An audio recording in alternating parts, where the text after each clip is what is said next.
طرف خاص رحمت سے متوجہ ہوتا ہے، خاص رحمت سے توجہ فرماتا ہے، تو پھر عائشہ سنو کتنا کرم فرماتا ہے، کتنی مہربانی فرماتا ہے۔ میں فیغفر،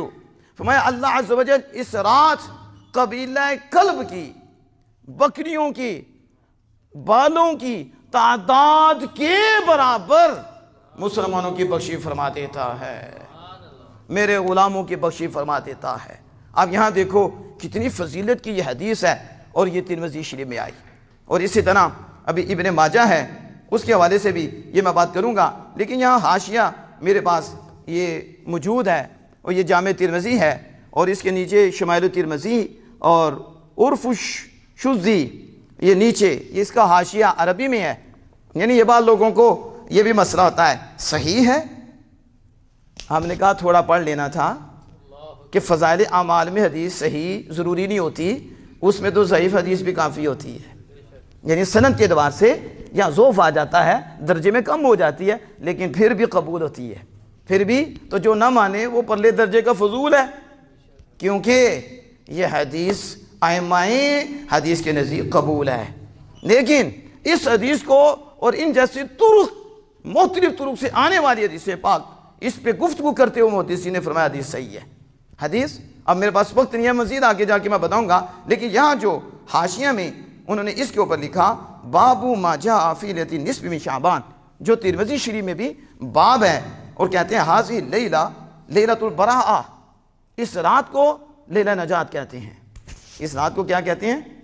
نجات کی رات کہتے ہیں۔ کس کی رات؟ تو جو رو رہے ہیں ان کے لیے تو ہے ہی نہیں،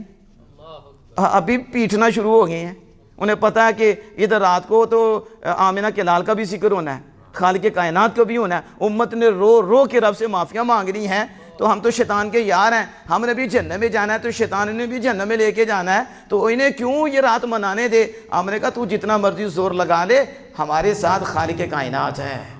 اس لیے جس کے ساتھ خالق کائنات ہو پھر اس کے راستے نہیں روکے جاتے، تم جتنے بھی بولو گے سنی اتنی زیادہ اس رات کو جاگ کر خالق کائنات کی یاد میں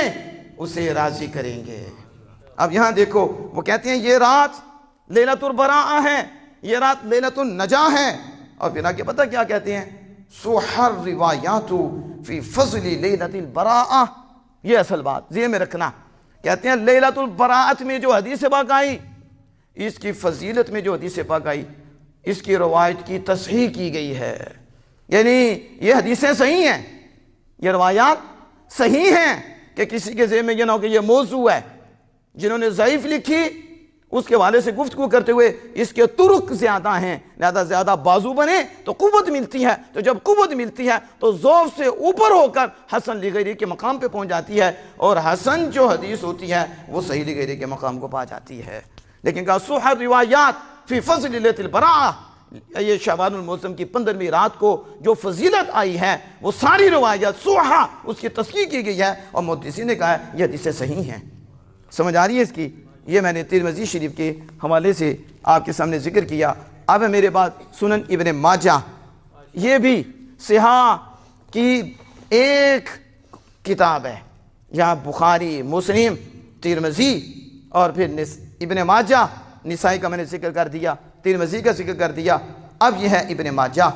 اور ابن ماجہ میں بھی پورا باب ہے، باب ما جاء فی لیلۃ النصف من شعبان۔